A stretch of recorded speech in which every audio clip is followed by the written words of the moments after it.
Oi, Rose, está me ouvindo?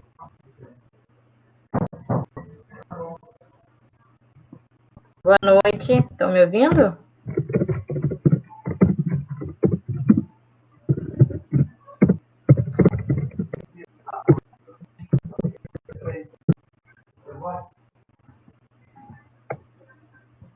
Olá.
Então, eu vou deixar você falar. Você consegue me ouvir?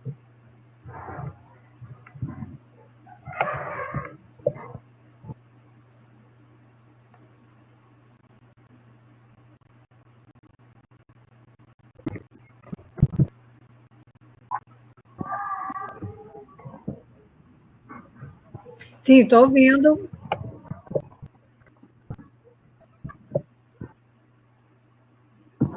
Olá, Ju. Voltou?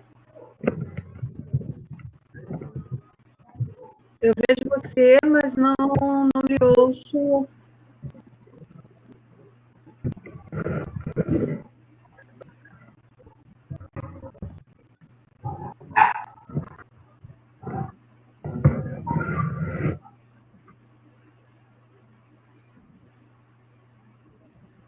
A sua imagem está congelada.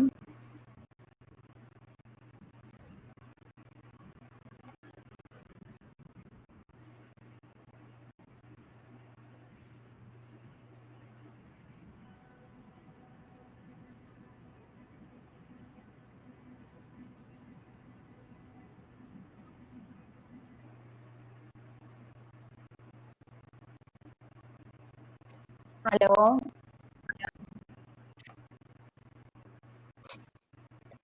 Alô? Tá me vendo? Sumiu de repente.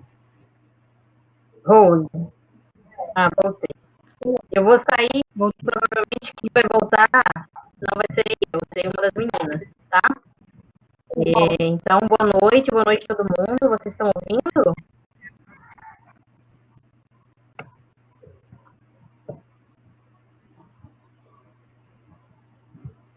Tem umas pessoas Olá, eu estou ouvindo. que não estão ouvindo. Ah, estão ouvindo agora. Então tá, gente. Boa noite. Bem-vindo ao webinar de abril. Caramba, já tem mais de um ano que a gente tem feito esses webinars. Eu gostaria de agradecer a todos pela presença nesse tempo aí de quarentena, especialmente a doutora Rosemary, que vem acompanhando a gente desde os primórdios, estava lá na fundação da Apex Brasil. Fico muito feliz em ter você aqui hoje conosco. Eu vou deixar você se apresentar, Rose. Boa apresentação. Precisando, qualquer coisa, eu estou aqui. Tá ok. Já posso começar a falar, então? Pode, eu vou desligar meu microfone e minha câmera, tá bom? Tá Fica bom, à aí agora eu vontade. vou direto. A sala é sua. Sim. Tá bom. Aí depois desses 40 minutos, aí como é que Eu faz? volto. Aí eu falo. Eu ou uma das meninas vão voltar para te ajudar com as perguntas. Ah, perfeito. Então vamos lá. Tá? Muito Tá obrigada. ok. Beijo. Nada, tá lá. Boa noite. Então eu já posso falar com o pessoal. Então tá. Boa noite, pessoal. Muito obrigada de estar aí presente nesse momento aí de quarentena. Vamos bater um papo. Eu sou Rosemary Vieira, eu sou professora da UF, do Departamento de Geografia, do Instituto de Geociências em Niterói, e fui convidada para falar um pouco sobre a Antártica, e eu sugeri falar de um tema. Bom, a Antártica por si já é bastante relevante, e ela cada vez mais ela está ficando... A importância de falar sobre a Antártica está se fazendo mais presente em função de tudo que nós estamos passando hoje também. E os temas que eu propus até falar aqui com vocês, né, Antártica agora no século XXI, mudanças do clima, geopolítica e pesquisa, então nós vamos ver que tudo está relacionado. Então eu convido vocês, faço essa provocação para discutirmos esses temas sobre a Antártica. Vamos até bater um papo, eu vou fazer uma ligeira apresentação, de repente, se estiverem presentes alguns alunos, eles podem até se lembrar de algumas aulas minhas, mas vamos, né, introduzir alguma coisa, vamos falar de temas, e eu convido depois para nós debatermos também um pouco. Bom, então aqui tem a Antártica no século XXI, mudança do clima e geopolítica. Eu só para adiantar, eu comecei na minha operação Antártica, foi 2003 para 2004. E na Antártica 22, acho que a Antártica 22 ou 23. E nós já vamos para, acho que a Antártica 39. Então, desde esse tempo eu estou indo e vindo, algumas eu faltei, mas tem bastante tempo, de algum tempo na Antártica. É estranho eu me considerar um pouco até veterana, né? Mas tem muito mais gente que já tem muito mais tempo de Antártica do que eu. Bom, então vamos lá. Vou fazer até uma pequena introdução, então grande parte de vocês já deve conhecer. A questão sobre a Antártica, eu gosto muito, vocês aí devem estar acompanhando as imagens. Eu gosto muito de mostrar essa imagem, sempre nas minhas aulas eu coloco, da Antártica posicionada com relação à América do Sul, e preferentemente aqui ao nosso território, ao nosso país. Então, o Brasil, ele é o 7º país mais próximo da Antártica. Então, acho que hoje isso já quebra um pouco esse paradigma de que, poxa, Brasil é um país tropical, por que nos preocupamos tanto com a Antártica? Então, de cara, nós já quebramos isso, né? O Brasil é o 7º país mais próximo da Antártica. Chile, Argentina, Nova Zelândia, Austrália, África do Sul, Uruguai e Brasil, se eu não perdi as contas e a ordem. E aqui no mapa a gente vê a importância dela comunicar-se com para todas as bacias oceânicas. Ao contrário do Ártico, a Antártica ela é um continente, ela está circundada por todas as bacias oceânicas, ela se conecta com todos. Então, isso já faz a Antártica um continente, aqui uma área continental, e tudo do que acontece nela de extrema relevância. E aqui na outra imagem, a gente vê uma comparação do tamanho da Antártica com o território brasileiro, dá em torno de 1,5, né, o território brasileiro. E todo o gelo que nós temos na Antártica, se fôssemos colocar dentro do Brasil, nós teríamos mais ou menos uma espessura de 3 quilômetros, né, de norte a sul, leste a oeste. E aí a gente já vê também a importância dessa massa de gelo que ela tem, que ela exerce no clima em escala global. E é importante que a gente vá amadurecendo, no meio dessa conversa, a posição que muitos ainda têm com relação à Antártica, de uma região inóspita, de uma região longínqua, uma região que só tem pinguins, e muitos ainda perguntam se tem urso polar, né? E com um verdadeiro desconhecimento, até descrédito, e fazendo até brincadeiras, para que nós queríamos saber tanto da Antártica. Só que hoje a Antártica ela está saindo dessa parte de ser um lugar de tão inabitável, de tão longe, de tão, né, distante da nossa realidade. Ela está transformando, agora no século XXI, em um dos cenários mais estratégicos do planeta. E uma área também sujeita a possíveis conflitos. Não estou falando aqui de conflito armado, mas conflitos de estratégicos, de interesses. E, praticamente, o Brasil se insere nesse tema porque a Antártica impacta diretamente aqui as nossas atividades econômicas. Então, nós temos que sair dessa postura de uma visão de um continente, daquela visão romântica, e vamos encarar como uma coisa real mesmo e de extrema relevância para as nossas tomadas de decisões.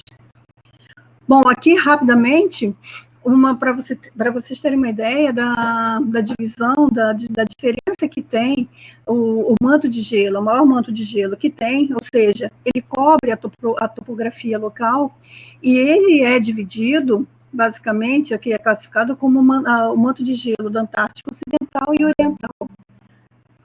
Aqui nós estamos vendo, aqui essa parte mais acima, o manto de gelo da Antártica Oriental, em que ele cobre a topografia, mas ele praticamente está acima do nível do mar. E no manto de gelo, aqui nesse perfil mais abaixo, nós temos o manto de gelo da Antártica Ocidental, e que uma boa parte dele está abaixo do nível do mar. Ele é considerado uma parte marinha, né? É um manto de gelo de características marinhas, porque uma boa parte está abaixo do nível do mar. Então, aqui nesse mapa, nós temos esse transecto, seria a linha, que seria esse, né, da Antártica Oriental, e aqui esse BB', que seria o da Antártica Ocidental.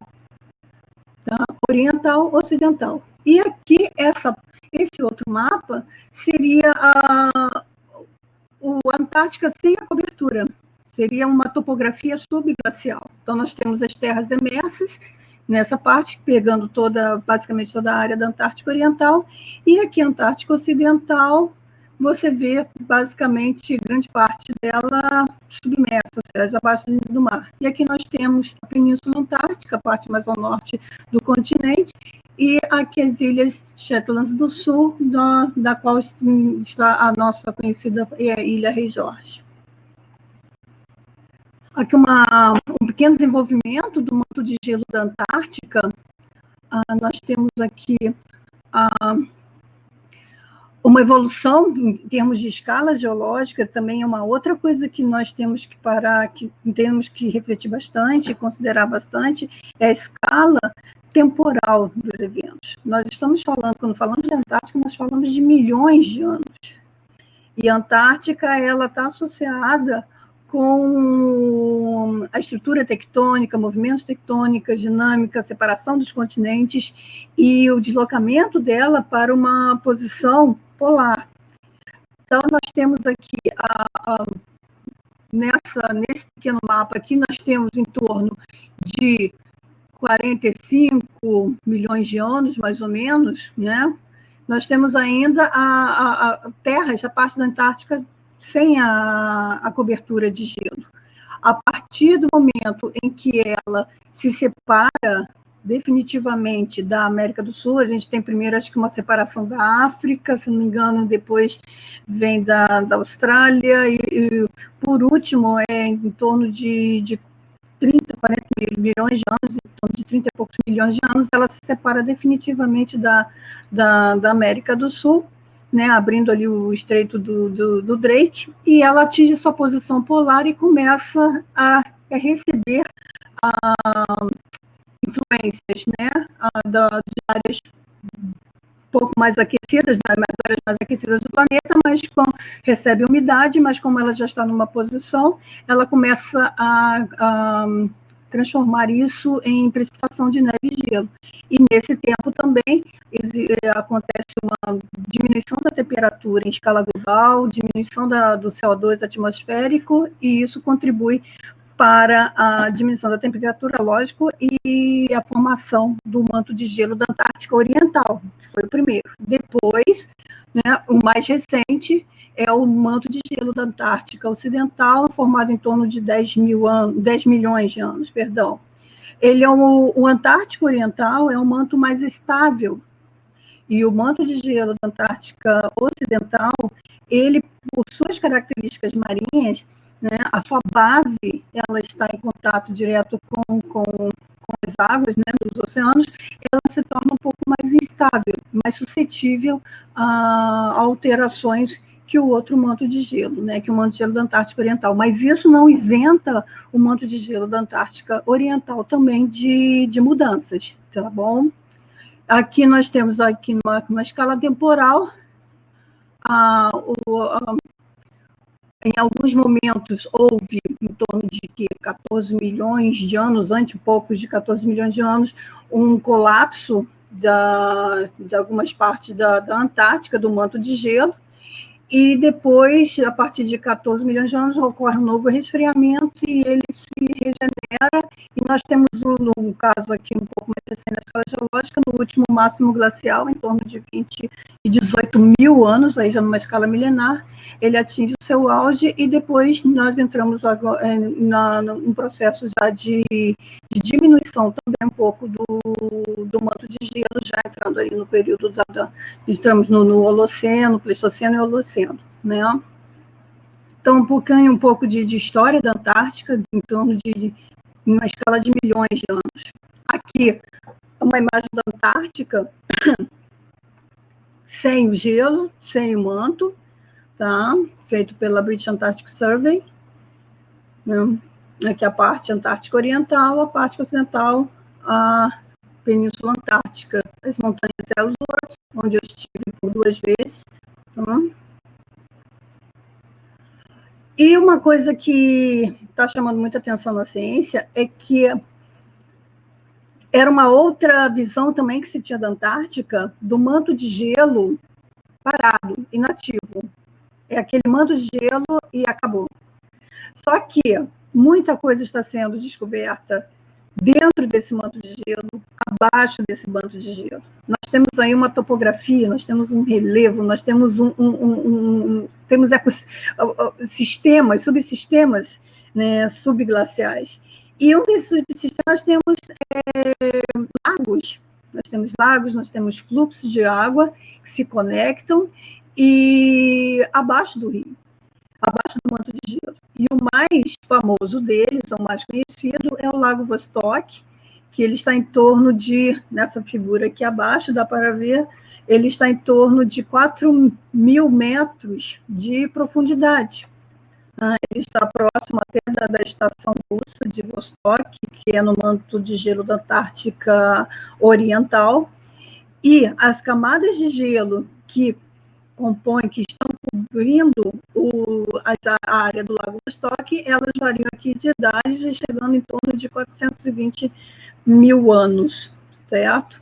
Bom, então nós temos aqui, isso foi feito a partir de testemunhos de gelo, de análise, E nós vemos aqui, então, o Lago Vostok, que ele é de grande proporção, e não só o Lago Vostok, né? Até então imaginava que somente ele, mas nós temos aqui uma rede de lagos e de canais que se conectam, e, por assim dizer, podemos dizer que somente tem o lago, o que tem nesses sedimentos, né? O que tem dentro desse gelo até chegar no lago. Então, já muita descoberta já foi feita isso. Então, quer dizer, contribui mais ainda para essa quebra de divisão que se tem da Antártica, de longínqua, de inóspita, que só tem gelo que não funciona, que está lá parado. Isso está mudando. Tem muita dinâmica dentro desse gelo, por baixo desse gelo.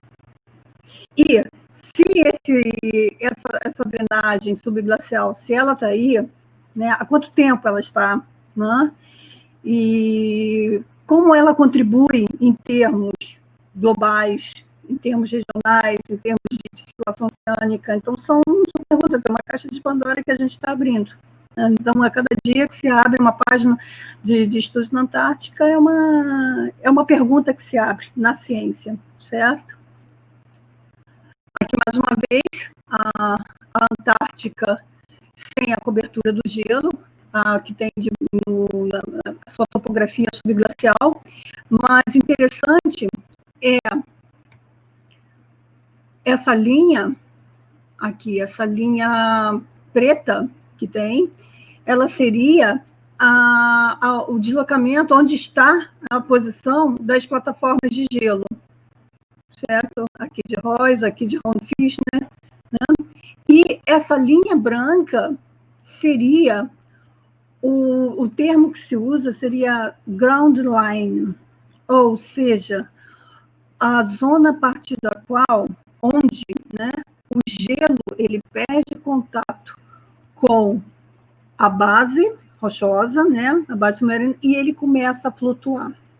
Isso é super importante em termos até de estabilidade ou instabilidade da qual se encontra hoje o manto de gelo da Antártica Ocidental. Essas zonas aqui são zonas de muito interesse científico, porque são áreas muito sensíveis. E esse quadradinho aqui é uma das áreas que estão sendo bastante estudadas da Antártica Ocidental por sua vulnerabilidade, por sua sensibilidade. É uma zona chamada do Pine Island Glacier e Tweed Glaciers. São duas geleiras que estão ganhando muita velocidade e elas estão se fraturando na sua parte frontal e justamente a sua região, a ground line, está retrocedendo, está recuando, e isso faz com que a geleira vai perdendo a sua estabilidade e está perdendo massa de gelo em direção ao oceano. Então, inclusive, o Brasil ele tem projetos aqui de estudos nessa área. Depois nós vamos conversar mais com calma. Bom, aquela foi, então, uma introdução para vocês darem uma olhada para a gente ver o ambiente antártico. E vamos falar um pouco sobre mudanças que estão acontecendo, né? Então, a Antártica, ela sofre com as mudanças e, ao mesmo tempo, ela participa das mudanças, né? Uma relação aí de causa e efeito, efeito-causa, então ela está junto nisso. Aqui nós temos dados recentes da NASA mostrando realmente uma tendência de elevação nos últimos anos. Nós tivemos no ano de 2019 o ano com a temperatura mais elevada desde 1880. Antes dele foi o ano de 2016. Então, nos últimos 5 anos, têm sido os anos mais aquecidos, né, mais quentes, desde os últimos 140 anos.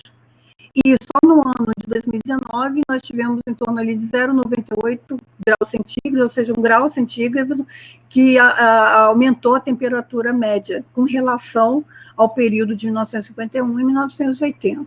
Então, nós temos realmente uma situação de aquecimento. Quando a gente fala, o termo tem sido muito utilizado em vez de aquecimento global, mudança climática, perdão, principalmente na Europa, pela imprensa, eles estão usando muito o termo crise climática ou emergência climática, porque é uma questão até de realidade mesmo, que nós, as políticas que serão ser feitas em função dessa situação, não dá para negar tal situação.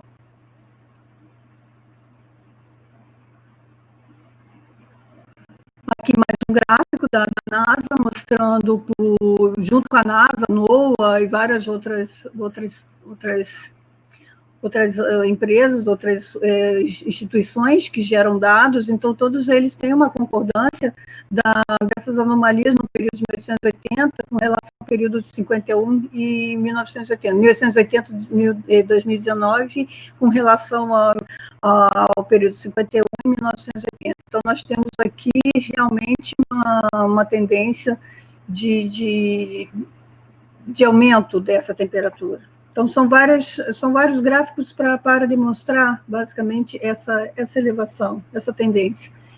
Aqui também, no hemisfério norte e hemisfério sul, o vermelho seria o hemisfério norte, tá? E o azul, o hemisfério sul. Nós temos aqui algumas linhas mais suavizadas, né, com médias móveis, comparadas também ao período de 50 e 80. E a gente vê nos dois hemisférios uma tendência elevada. Nós temos até no hemisfério norte uma tendência maior do que com temperaturas mais elevadas que no hemisfério sul.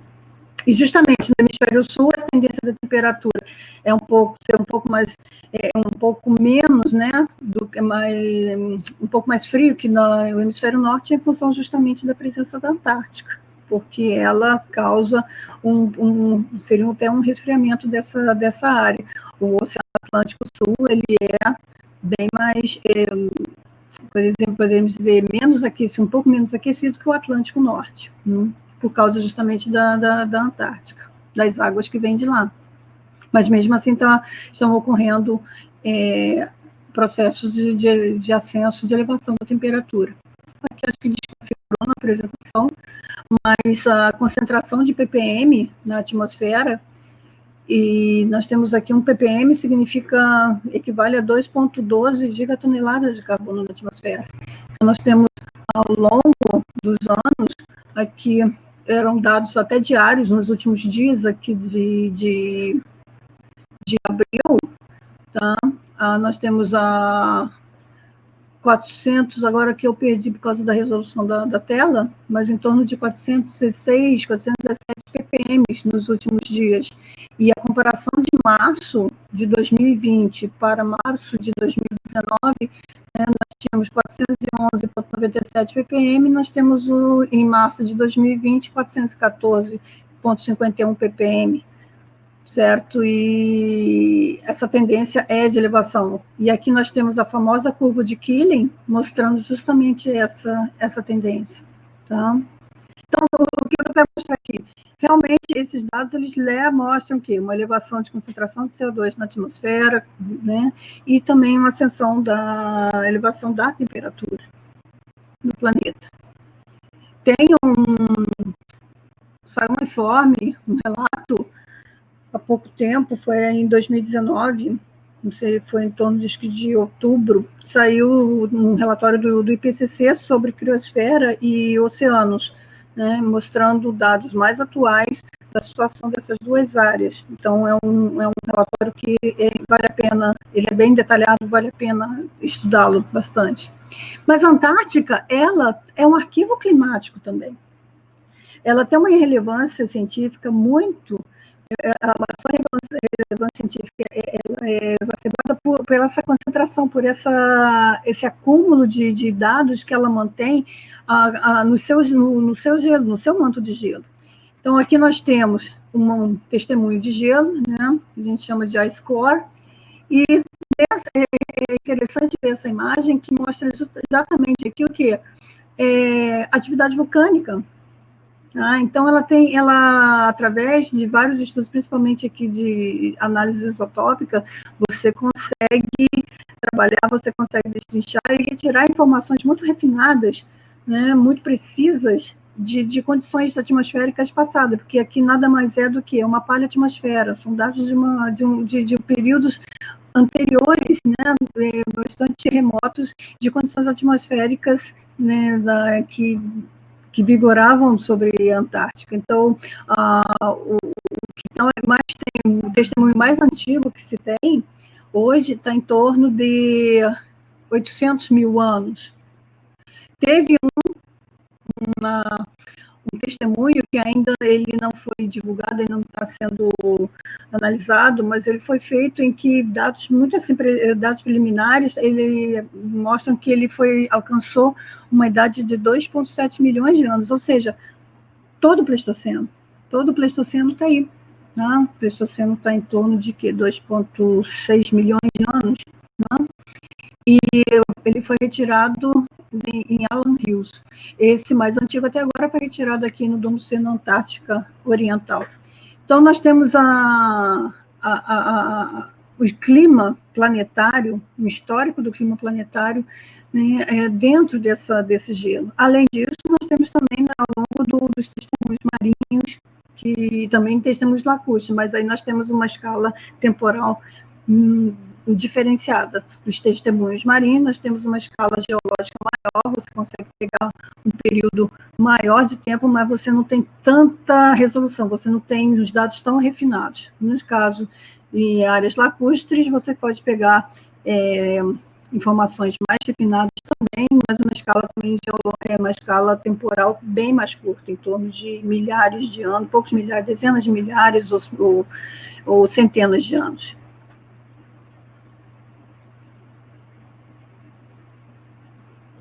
Está carregando. Aqui é uma imagem recente, agora de março, né, que eu tirei da The Guardian, de um jornal inglês, e ele também se baseou num outro estudo que mostra a elevação, essa onda de calor que nós tivemos agora em 2020, em fevereiro de 2020, que marcou a Antártica com temperaturas acima de 5 graus positivos e algumas regiões chegando a 17, 18, 19 graus. Tá? Então, foi uma onda de calor, e então não se sabe. Será que isso vai ser já uma tendência? Foi uma anomalia? Foi um episódio? Então, a Antártica, principalmente essa região da Península Antártica, Antártica Marítima, ela tem passado por mudanças de temperatura, por elevações de temperatura nos últimos 50 anos, nos últimos 60 anos, em torno de 3 a 4 graus centígrados. Então, a temperatura ela tem se elevado bastante nessa região, e é uma região bastante sensível, porque as geleiras aqui, elas estão no seu ponto de difusão sob pressão, em torno de 0 grau. E elas se descongelam, elas sofrem rapidamente o impacto dessas alterações. Então, é a área da Antártica onde você está perdendo uma grande parte da massa de gelo. É justamente aqui na Península Antártica e agora também nessa parte daqui da Antártica Ocidental.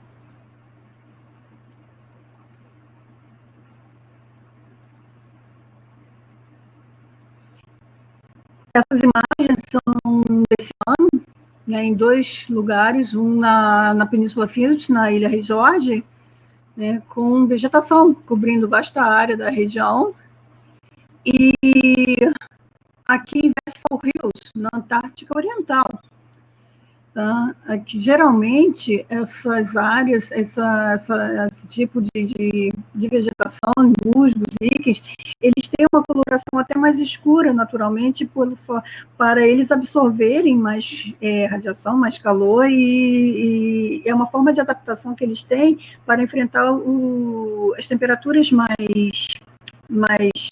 frias da Antártica, né? As menores temperaturas da Antártica. Só que eles também estão mudando de coloração. Então, a pergunta que vai estar sabendo, o que isso está produzindo na vegetação, nas espécies que tem na Antártica, serão introduzidas outras espécies, como essas espécies vão reagir numa escala temporal a essas mudanças, elas vão continuar, essas ondas de calor, elas são pontuais ou elas têm essa tendência, elas vão se manter em que escala temporal? Então, qual é a resposta que vai ser gerada pela comunidade biológica?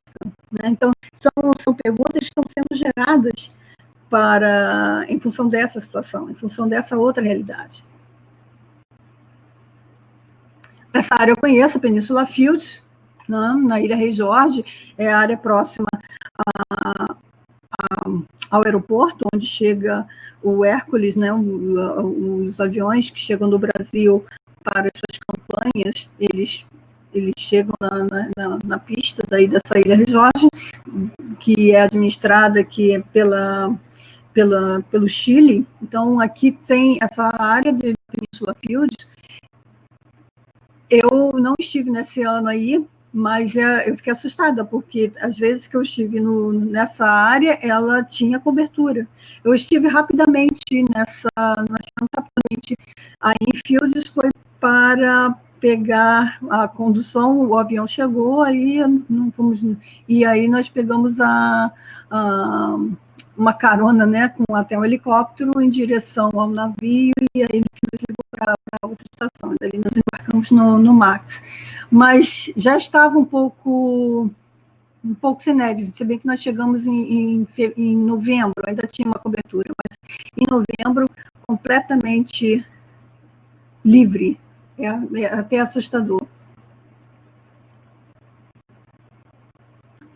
Aqui é uma área da Península Antártica, o norte da Península Antártica. Essas fotos foram tiradas por mim.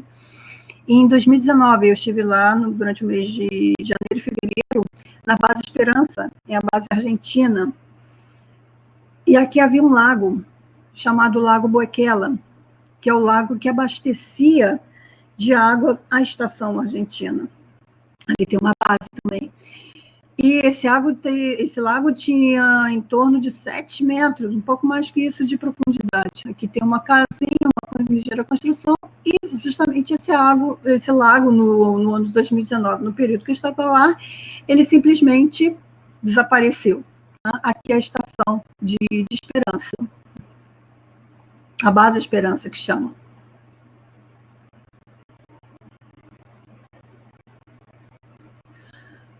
Eles chamam, né, os argentinos chamam de agurreiros, né, que seriam como sumidouros nessa região próxima ao lago. Aqui são antigos níveis, paleoníveis do lago, né, e simplesmente a água drenou, a água do lago drenou por esses agurreiros, por essas áreas de drenagem aqui, ó. Então, associa o quê? Aqui são áreas próximas, até próximas da costa, em que nós temos a camada ativa aqui do permafrost, que ela está descongelando, porque toda essa área aqui é de permafrost. Então, nós temos um derretimento dessa área chamada termocast, e um derretimento de toda essa zona. E aí se supõe que a água do lago esteja sendo drenada por isso. Aqui é um mapa, né, comparativo de 2005, onde era a área do Lago Boequela, e, deixa eu ver, basicamente 2018 era isso daqui, foi isso daqui que tinha. Pequenos laguinhos, não eram nem lagos, eram poças.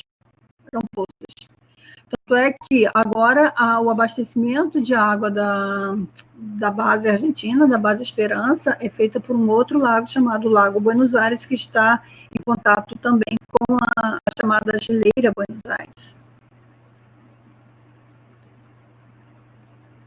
Essas fotos foram passadas por colegas do Instituto Antártico Argentino desse ano, de janeiro desse ano, né? Eu não estive lá, eu estava em outra atividade, mas então, são áreas próximas ao lago, e um ano atrás, quando eu estive em 2019, não estava nessa situação. Tá? Aqui uma escala, para vocês terem uma ideia do tamanho daqueles agorreiros que se formaram. Aqui o permafrost, o gelo, e o tamanho desses agorreiros. Aqui é tudo gelo, mas que foi se derretendo. Então, essa água, ela tá indo embora. Então, a pergunta é, será que nós temos aqui na Antártica, então, já o primeiro caso do desaparecimento de lago na Antártica, em função do aquecimento, que é justamente na região em que a temperatura ela tem subido bastante. Não é à toa que foi o recorde da temperatura na Antártica esse ano, 18,3 graus centígrados, justamente na base Esperança, certo?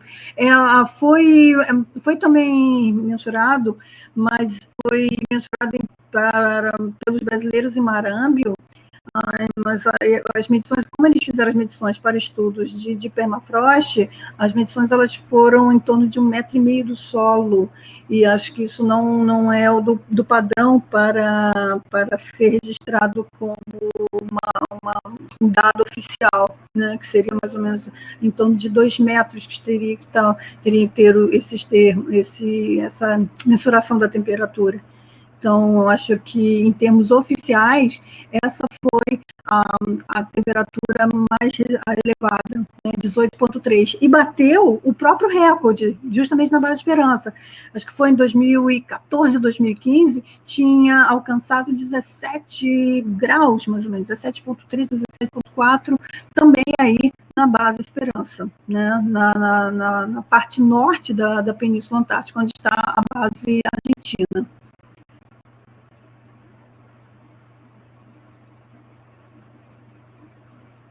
Bom, pegando, então, nós temos uma situação, né? A Antártica, ela sai daquele cenário de terra, né, inóspita, longínqua, que completamente separada do planeta, das outras partes do planeta, mas que está sendo impactada por mudanças, né? E que, ao mesmo tempo, está sofrendo uma pressão sobre as suas áreas, porque suas áreas elas são estratégicas. E essa ocupação, essa pressão, elas não é de hoje, ela já tem um tempo, e envolvendo vários países. Então, alguns princípios, né, que os países se utilizam para postular para reivindicar a territorialidade na Antártica, eles se baseiam, por exemplo, em princípios de precedência de ocupação.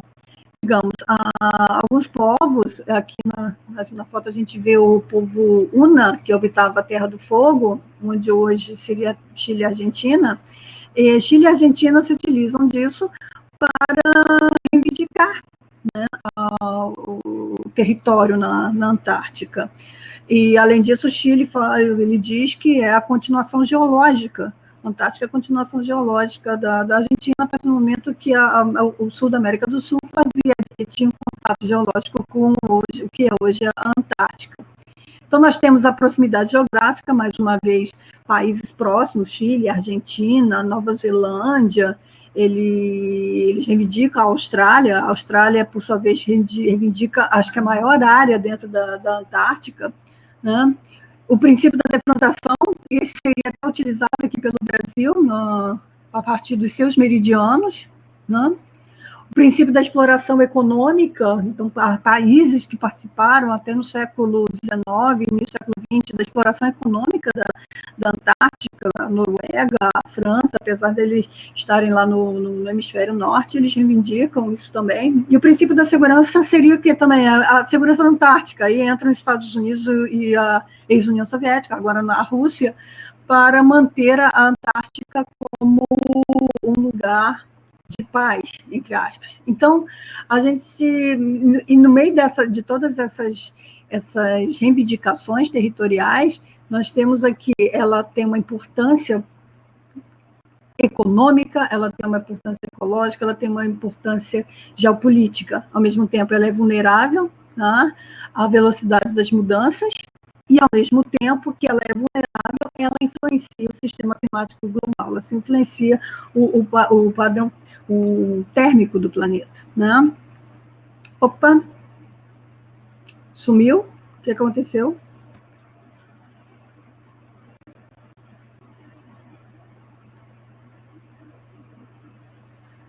Perdi aqui a tela.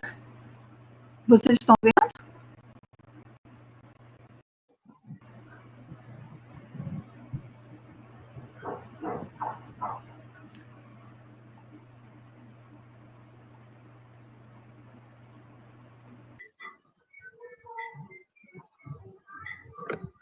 A gente está tentando contato com a Rose, Só um pouquinho que já voltamos.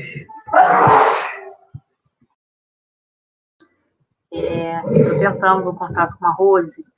Eu acredito que a internet dela caiu. Eu vou pedir só um pouquinho de paciência enquanto a gente tenta reconectar.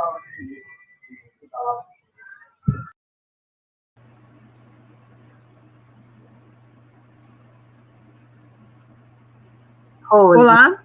estou te ouvindo. Sim, voltou. Eu acho que eu vou abrir a apresentação novamente. Será que vou ter que carregar? Não, acho que ela já vai estar aí. Só Botar aqui para a tela, compartilhar a tela. Clica em screen e aí provavelmente vai ter o PDF ou o PowerPoint da sua apresentação.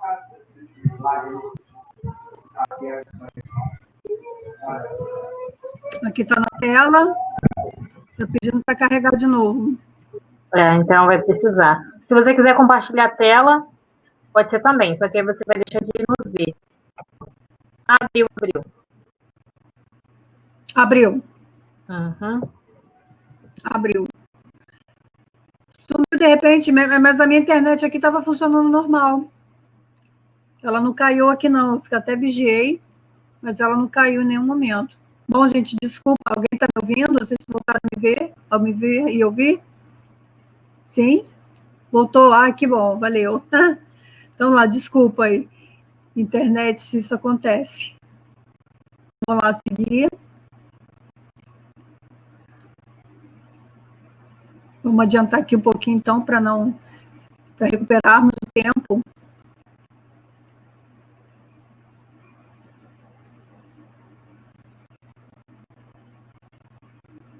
Justamente paramos no Boekela,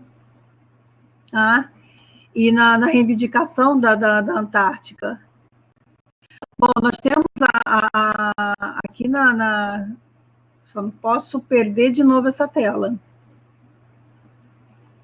Nós temos aqui, em função de toda uma pressão que se criou em torno da questão da territorialidade, da reivindicação de territórios na Antártica, então, em 1955, foi criado uma reunião para discutir essas pendências, né, e a edificação de algumas bases científicas na Antártica. Então, nós temos os países que reivindicavam Chile, a Argentina, a Austrália, a Nova Zelândia, o Reino Unido, a França, né? Eles reivindicavam territórios na Antártica. E, a partir disso, os Estados Unidos, eles começaram a colocar, os Estados Unidos, na época da União Soviética, começaram a colocar um gelo, né, desculpa o trocadilho, nessas pretensões, nessas reivindicações. Então, em 1955, foi criada, né, depois foi criada a estação de Amundsen-Scott, no Polo Sul, e depois a União Soviética, ela constrói a estação Vostok, no chamado Polo Sul de inacessibilidade, na parte lá do manto de gelo da Antártica Oriental.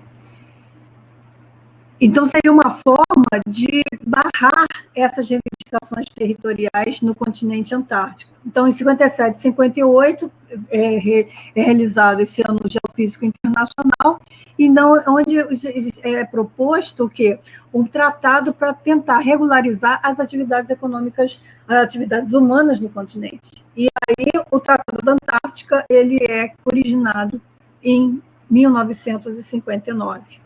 Tá? E é esse tratado que vigora até hoje.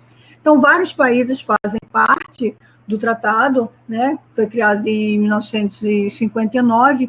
Então, nós temos alguns sistemas de convenção aqui desse tratado. Cadê a minha tela aqui? Vou tentar abrir para eu poder enxergar. Nós temos alguns temas aqui sobre a evolução deles, a conservação de focas, né? Convenção para conservação de Cocas, a Convenção para a Conservação dos Recursos Marinhos Vivos da Antártica. Esse tá sendo muito questionado, ele foi criado em 82, mas está sendo questionado por alguns países, China e Rússia, que não aceitam algumas áreas de conservação de recursos marinhos. Esse também seria a Convenção para a Regulação das Atividades sobre, né, os recursos minerais da Antártica. Esse também vai ter algumas, para o futuro terá alguma coisa sobre ele. O Protocolo de Madrid, que foi criado em 1991, mas ele entrou em vigor em 98.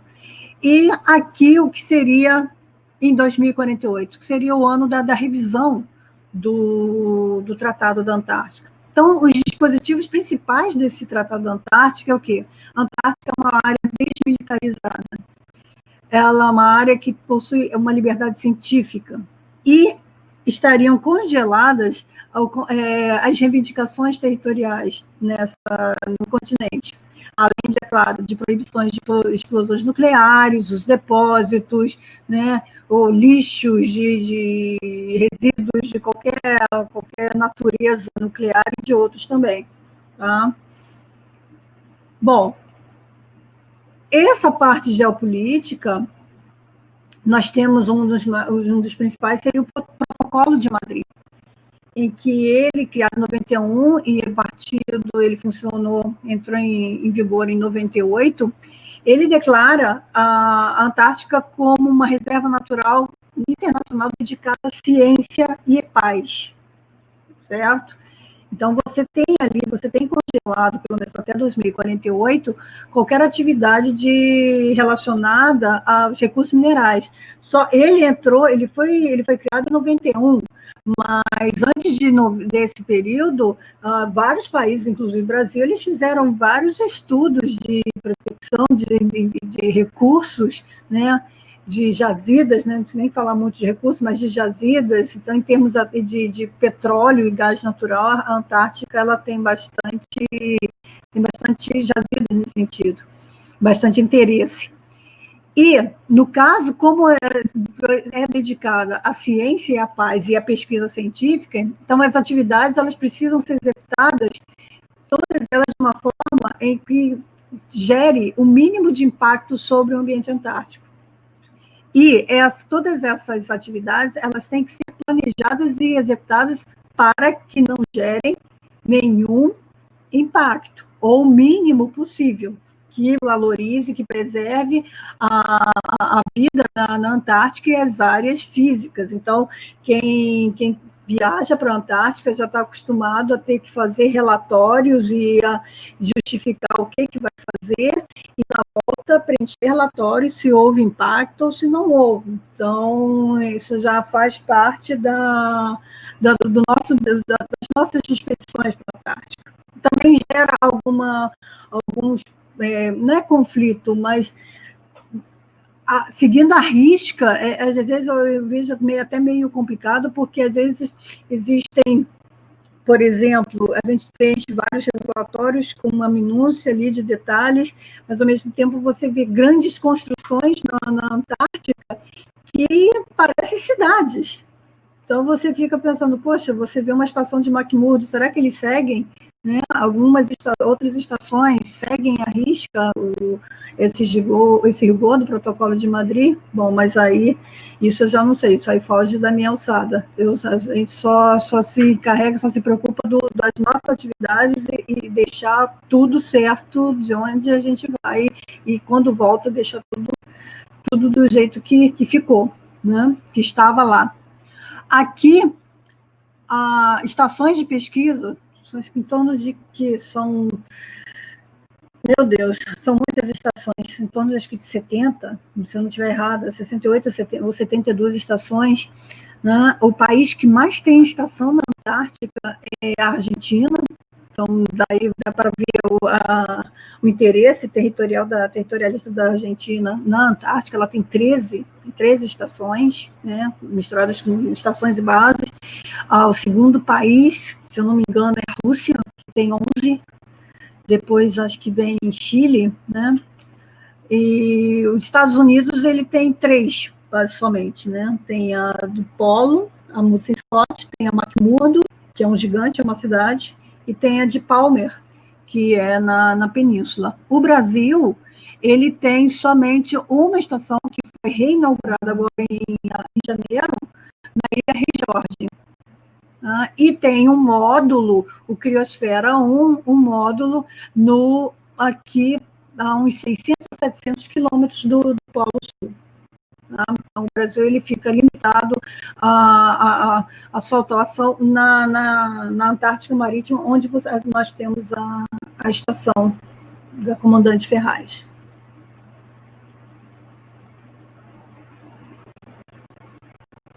Bom, aqui, quando o Brasil entrou, a operação, ele assinou o Tratado da Antártica em 75 e fez a primeira operatária em 82 a 83.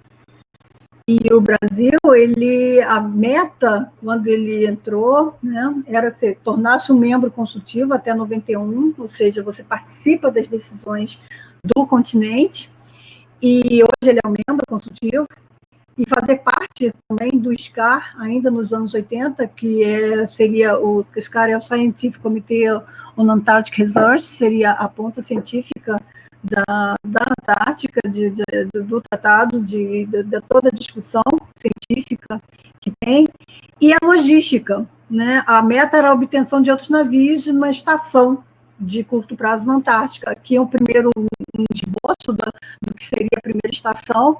Até então, o Brasil era o navio Almirante Tefé e o presidente Besnard, tá? Acho que era da USP. E anos depois é que foram adquiridos o Ari Rangel e, por último, o Almirante Maximiano. E aí, o que tem? Nós temos a pesquisa da Antártica, o Programa Antártico Brasileiro, ele se desenvolve na Antártica através de basicamente quatro vertentes, né? Que seria as pesquisas na estação, as pesquisas realizadas em acampamentos, em vários pontos, principalmente da região da Antártica Marítima. Quando eu falo da Antártica Marítima, é o quê? Seria a costa oeste da Península Antártica, né? O setor mais ao norte da costa oeste, não toda a costa oeste, mas o setor norte da Península Antártica, as ilhas, né? E essas ilhas ali de entorno da península seria, então, a Antártica Marítima, justamente a área onde ela tem sofrido uma elevação maior da temperatura. E, no caso aí, o Brasil, ele tem essa área geográfica da pesquisa brasileira está na Antártica Marítima, principalmente nas Ilhas Shetland do Sul, também com atividades ali na Ilha Elefantes também, onde tem alguns refúgios, onde tem um refúgio. Uma outra vertente, é claro, é a estação, né? A estação Comandante Ferraz, os acampamentos, o navio, principalmente o navio polar, o Almirante Maximiano, e o navio, o Ari Rangel. Geralmente o Ari Rangel ele dá mais apoio aos acampamentos, e o navio polar Almirante Maximiano, onde é feita grande parte da pesquisa oceanográfica, geológica, né? O navio com a parte geofísica, né? Que ele tem bastante recurso para isso. E a outra vertente seria esse módulo Criosfera 1, que está na região, no manto de gelo da Antártica Ocidental, a uns 600, 700 quilômetros do Polo Sul. Né? Esse aqui é o módulo da Criosfera 1. Ali se obtém dados em tempo real de condições da atmosfera, né? E de temperatura, e que são armazenados e são processados aqui no Brasil. E uma das pesquisas que eu gosto muito de falar, e que tem levado até mesmo a algumas discussões aí no futuro, uma boa para nós discutirmos depois, é a pesquisa bioprospecção. A pesquisa biológica, ela é feita, está sendo encabeçada pela Universidade Federal de Minas Gerais, o professor Luiz Henrique Rosa, e eles estão descobrindo, eles estão catalogando, eles estão fazendo um trabalho muito legal, um trabalho brilhante sobre fungos e os recursos e que eles podem desenvolver, né? os subprodutos que eles podem desenvolver. E isso pode gerar também, no futuro, não estou dizendo revisão, mas uma pressão em cima das atividades na Antártica em função desse recurso biológico, porque isso significa patente, isso significa produto na área farmacêutica, na área industrial, na área de fungicida, pesticida, na agrícola, e isso significa que tem que haver uma regulação, um marco regulatório, não sei o termo correto, né? Você tem, dentro do Programa Antártico, do Tratado da Antártica, você tem uma maior regulação do uso, da prospecção dos recursos minerais. Tá? Agora, da parte biológica, da bioprospecção, eu acho que isso ainda está aberto. Então, essa demanda hoje por novas tecnologias, né, e a pesquisa de seres extremófilos na Antártica, ela tem levado à descoberta desse tipo de material, de atividade, e que vai gerar também ainda algumas discussões futuras, já está gerando. No caso aqui nosso, que a gente trabalha na UF, né, a gente trabalha bastante com sedimentação. Na nossa base, basicamente, nossa base é um navio polar, o Almirante Maximiano, e dali nós retiramos os testemunhos marinhos, testemunhos de sedimentos marinhos, e nele nós extraímos a história também da Antártica em uma escala que varia do Holoceno para o Pleistoceno. E parte também desses sedimentos, eles são distribuídos com outros grupos de pesquisa também para investigação, para pesquisa e descoberta e identificação de fungos também, né, nos sedimentos que já foram descobertos. Então, todos os furos que fazemos, né, todas as coletas de testemunho que nós tiramos da parte marinha, nós também procuramos distribuir o máximo possível para outros grupos para ajudar na informação que lhes é cabível, né, que lhes interessa. Então, nós tiramos aqui através de piston core, gravity core, box core, tá?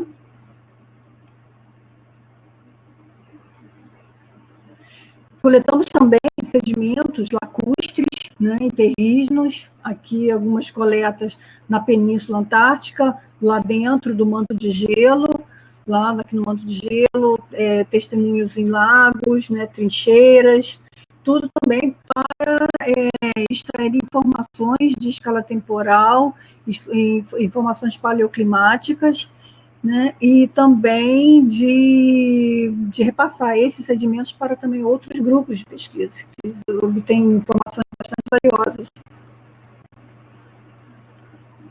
Nós da UF trabalhamos também com a parte da geofísica, com levantamento do fundo e subfundo marinho, através, né, pela utilização de equipamentos, o perfilador de subfundo, o multifeixe, não? Então, são geradas imagens aqui do fundo marinho, em que podem ser vistos aqui em 3 dimensões, né?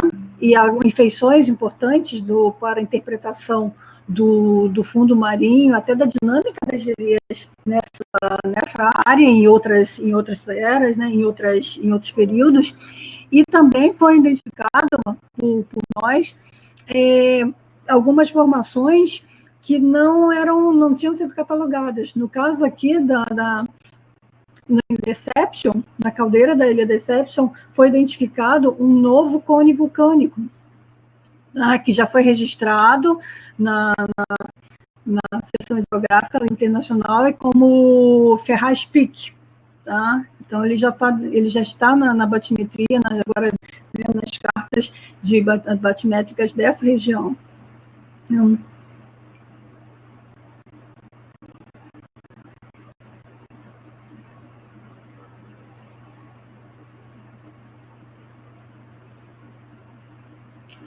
Aqui um desafio que a gente levanta para a Antártica, né? Esse desafio começou na estação, com o incêndio da estação, em 2012, foi em fevereiro de 2012. né? Ela foi completamente destruída e era basicamente o quê? O endereço brasileiro na Antártica. Então, o Brasil, como parte, membro consultivo do Tratado da Antártica, ele não poderia ficar sem uma estação. Em tempo recorde, ele retirou todo o lixo, todo o resto que gerado pelo entulho gerado pelo incêndio, até como uma obrigação, né, de conservação ambiental, para não contaminar também a área, e ele construiu uma nova estação, que foi inaugurada agora em janeiro de 2020. Ela demorou 8 anos, mas é considerada assim, uma das estações mais, assim, eu não conheço pessoalmente, eu espero ir nesse ano, mas é considerada uma das melhores estações que tem na Antártica. Mas ela ainda está em fase de testes, né, e acho que vai ser aberta para os cientistas mesmo, acho que a partir de agora, da próxima Operantar, da Operantar 39.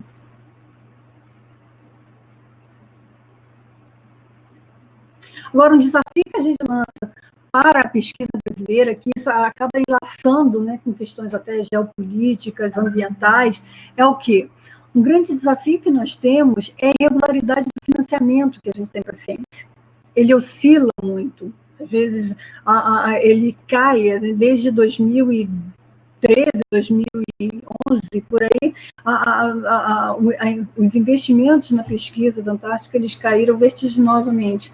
Há pouco tempo, houve a aprovação de 19 projetos científicos dentro do edital do PROANTAR, e que recebeu uma quantidade em torno de 19 milhões, ou não sei, acho que não chegou a 20 milhões.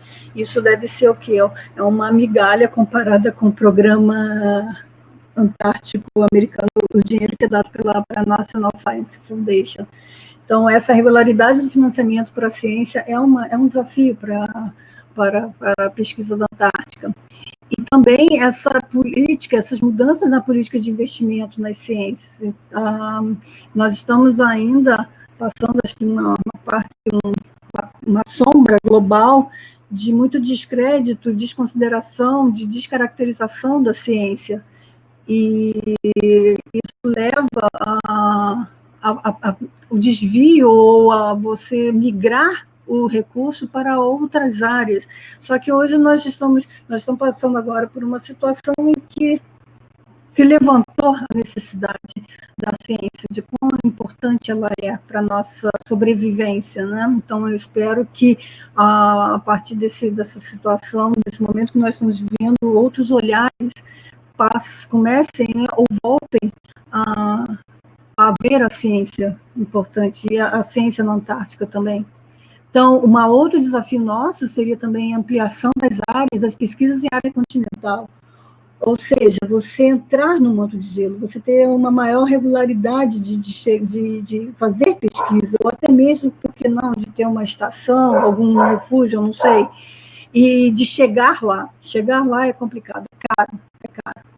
Além da estrutura e logística, né? O desafio do Brasil é você criar mais lugares para você chegar, mais navios, mais equipamentos, que tudo envolve política, tudo envolve recurso. Então, como a ciência da Antártica ela influencia a vida, nossa vida.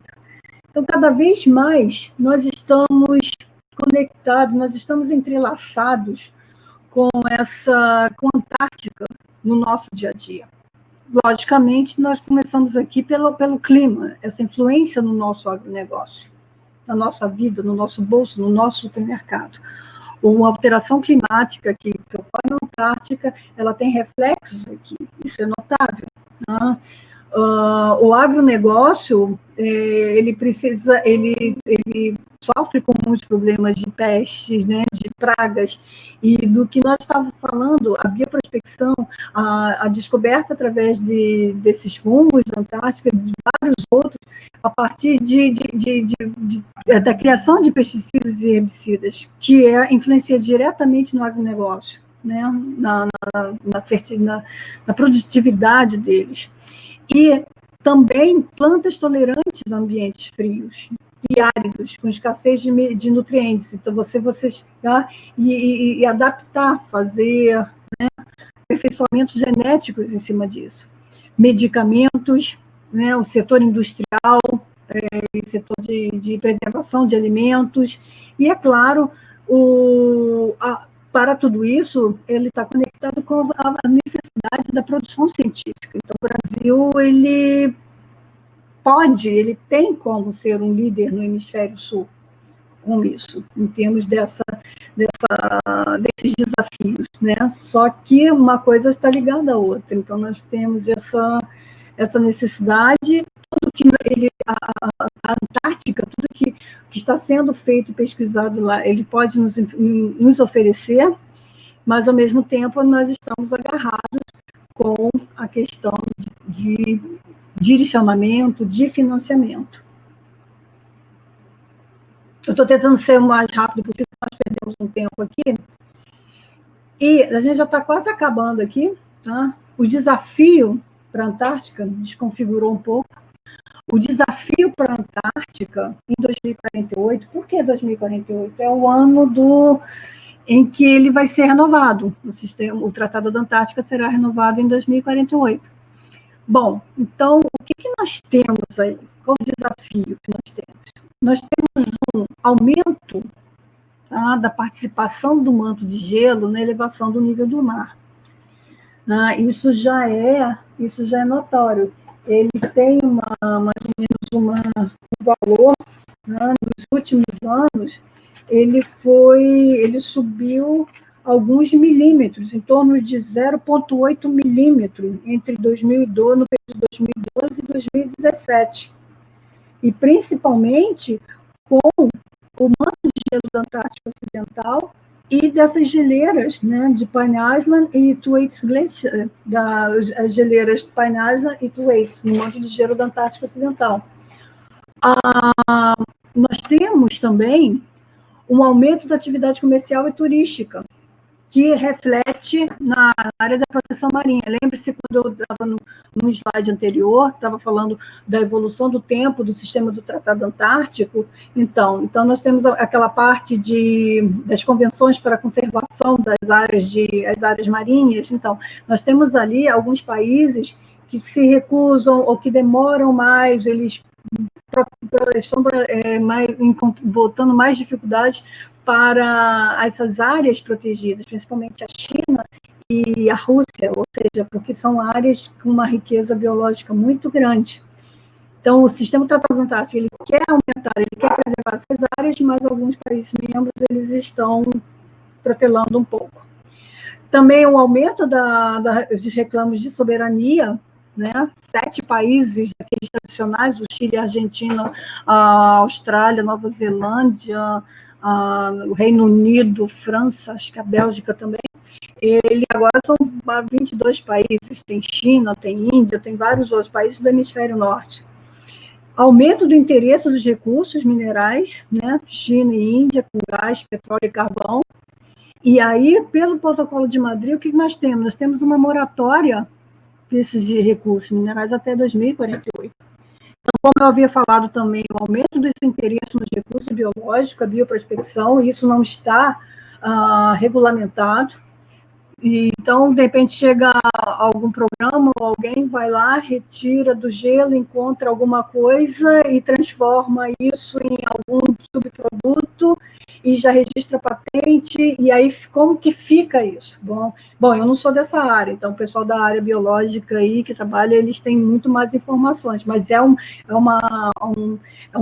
parte dentro do sistema do Tratado Antártico que vai ser, já está com muita discussão, né?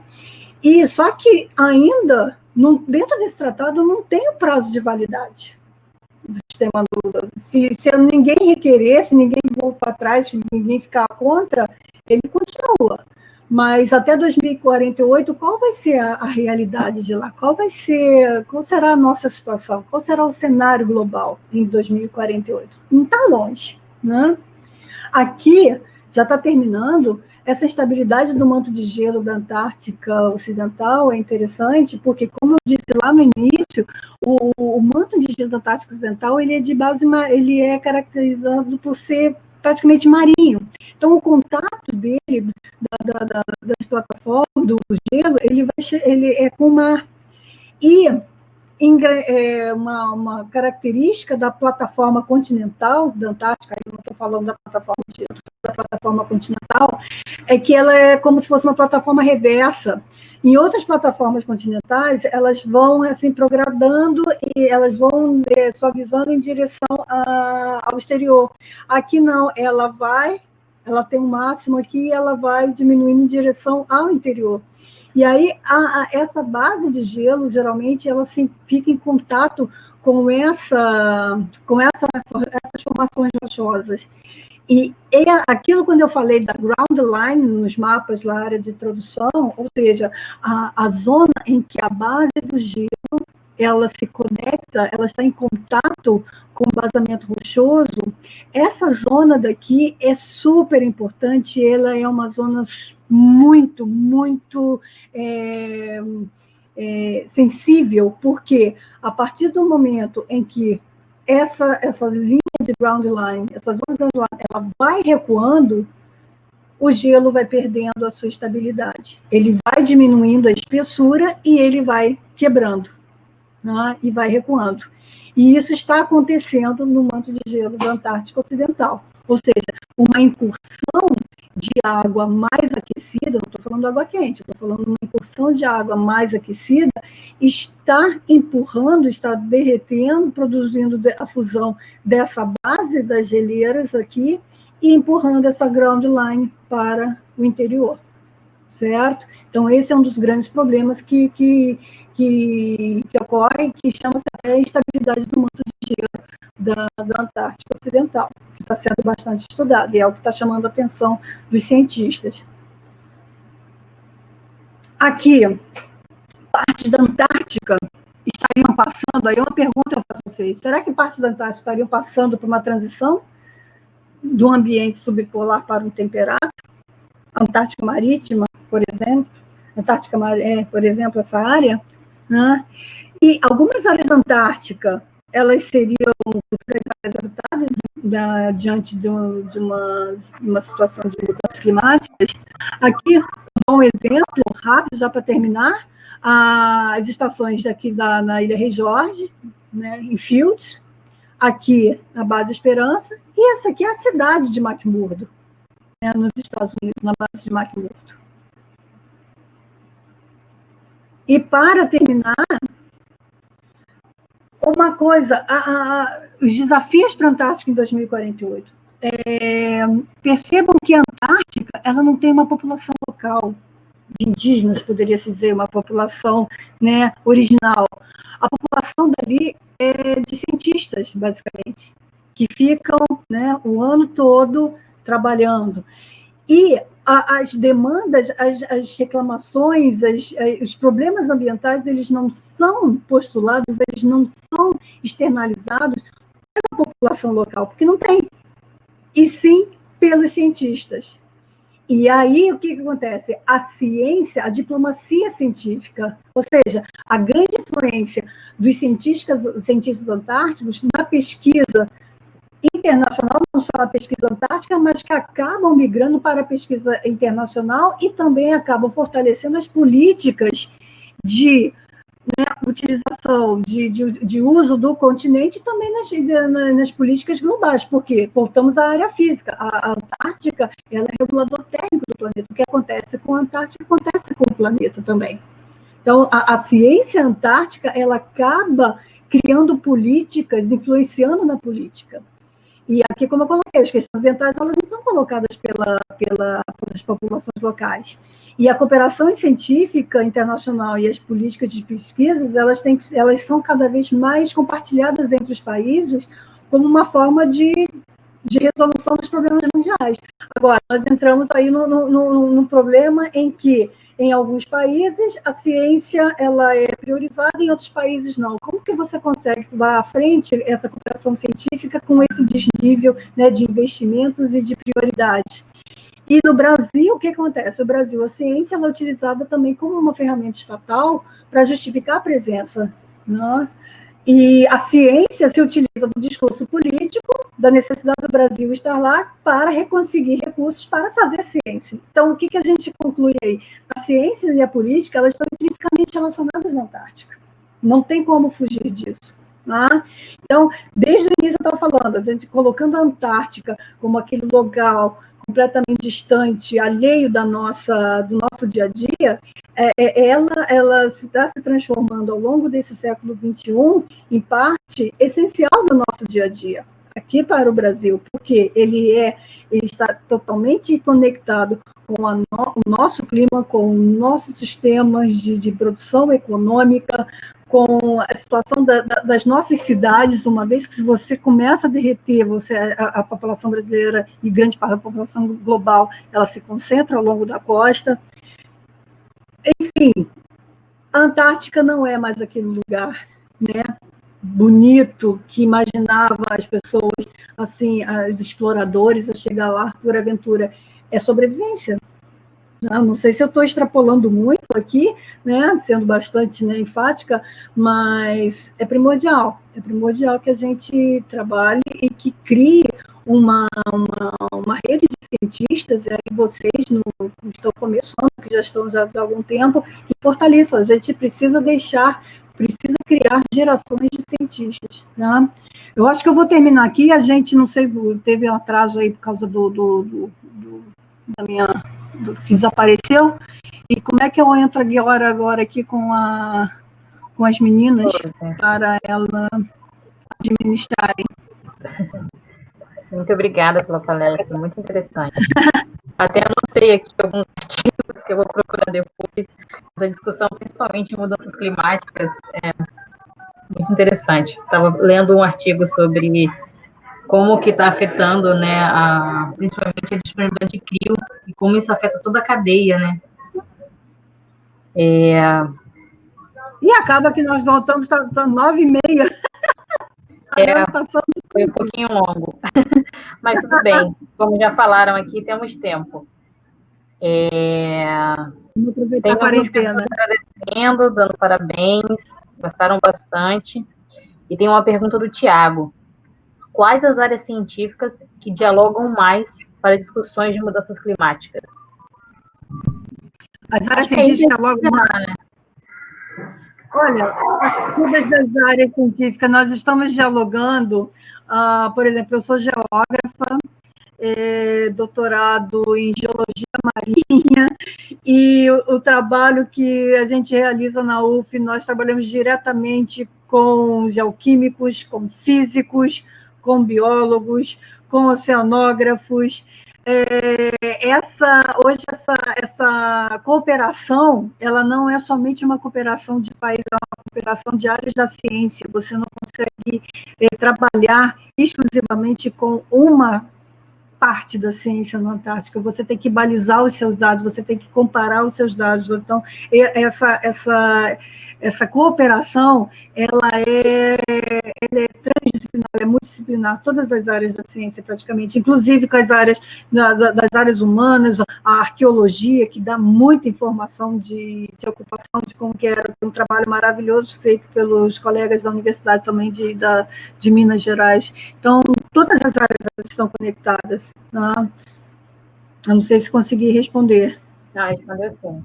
É isso mesmo, é uma coisa que está em alta e todas as áreas acabam tendo um pouco de estudos nessa área.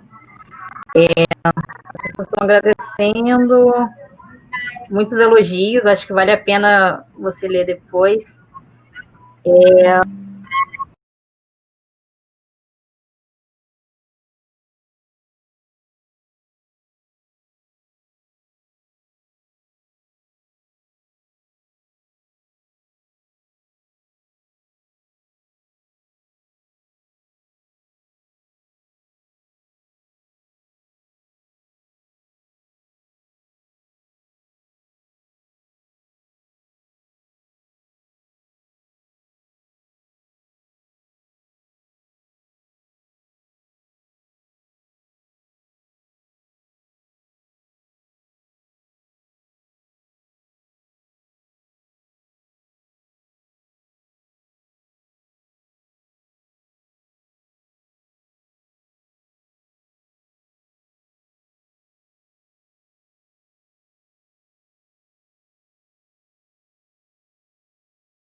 Você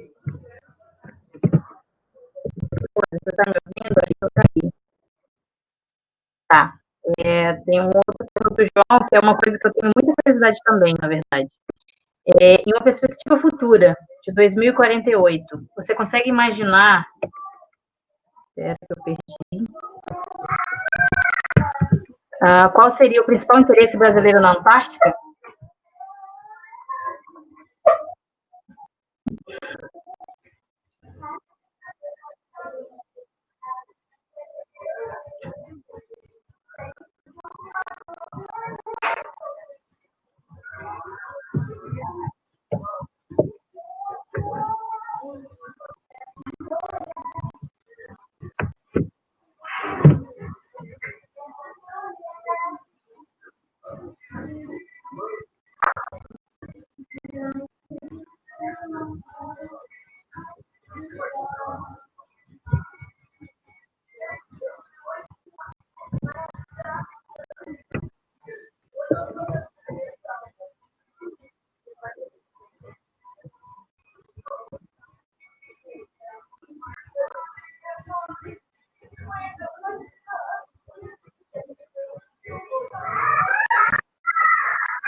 Se sobrevivermos.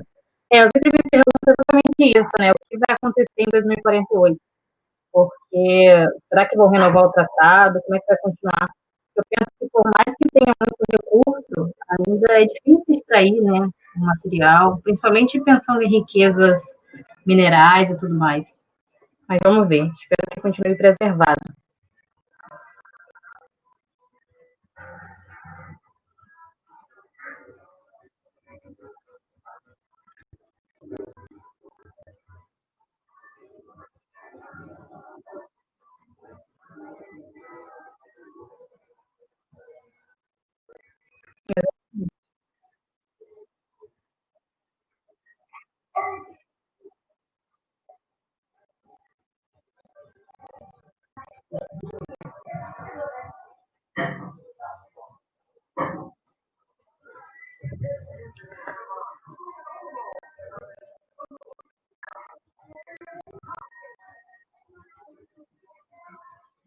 Acredito que sim.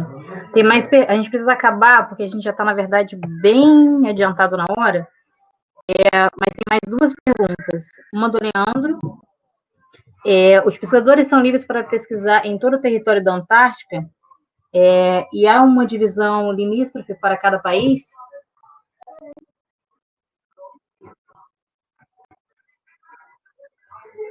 Dedicado à paz e à ciência.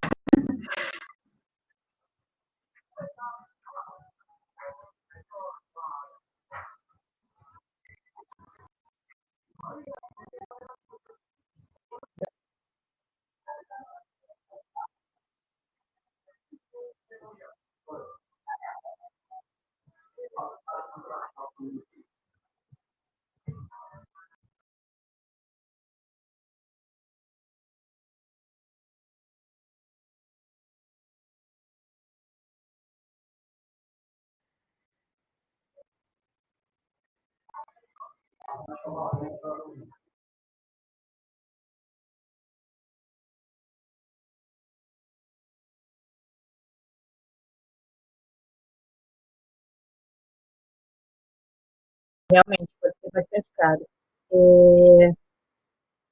A Mariane, você acredita que o derretimento das geleiras está fazendo ressurgir algumas doenças antigas? Você acredita que o derretimento das geleiras está fazendo ressurgir algumas doenças antigas?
Exatamente.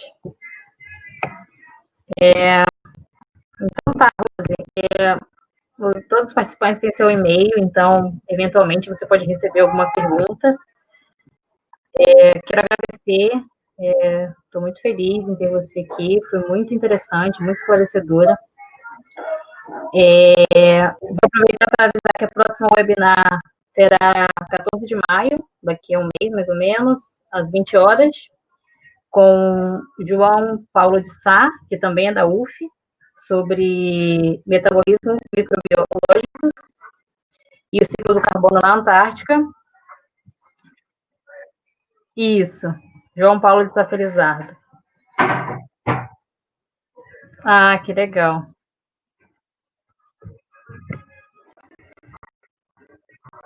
Estamos expandindo.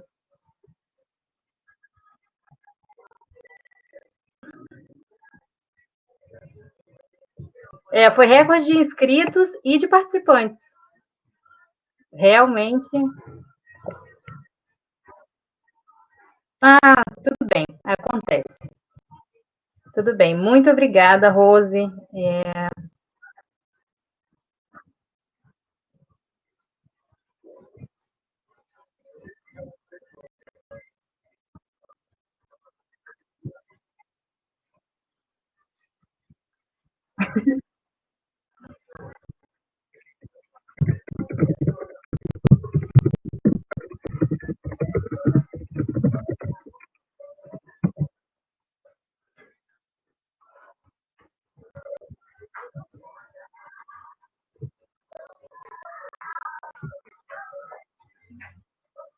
Tudo bem. Muito obrigada.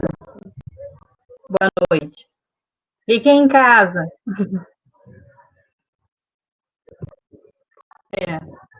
Vale a pena ler aqui, Rose. Tem muitos comentários ainda, muitos agradecimentos.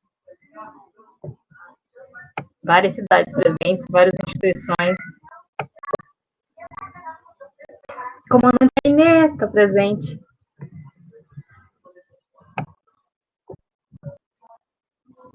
Tem uma caixinha na sua frente, tem uma setinha. Você clicando nessa setinha, você consegue ver as mensagens. Oi, João, você vai receber o certificado por e-mail. Provavelmente até o final do mês você vai receber o certificado. Caso não receba, você pode entrar em contato com a gente.